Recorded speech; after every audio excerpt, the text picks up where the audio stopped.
జై వాసవాంబ.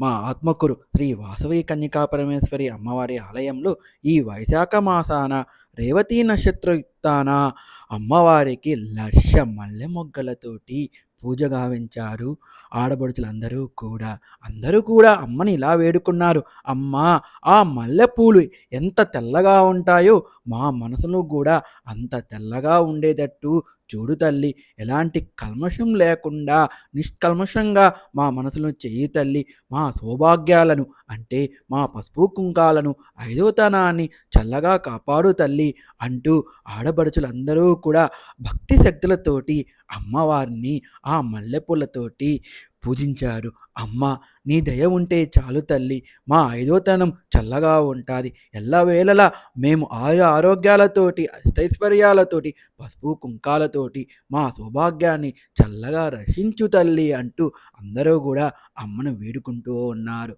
అమ్మ నక్షత్రాత్రి చూస్తుంటే రెండు కళ్ళు కూడా సరిపోవట్లేదు. అమ్మే సాక్షాత్ దిగి వచ్చినట్టుగా ఉంది. వచ్చిన భక్తులందరూ కూడా పూజ చేసుకున్న తర్వాత ఆ పూలన్నిటినీ కూడా అమ్మ పాదాల ముందర స్వయంగా వాళ్ళ చేతులతో వాళ్ళు సమర్పించారు. అలా పూజ చేస్తున్న గడియల్లో అమ్మ పూల వర్షాన్ని కురిపించింది. చిరుజల్లు రూపంలో అందరిలో ఆనందం వెల్లివిరిసింది.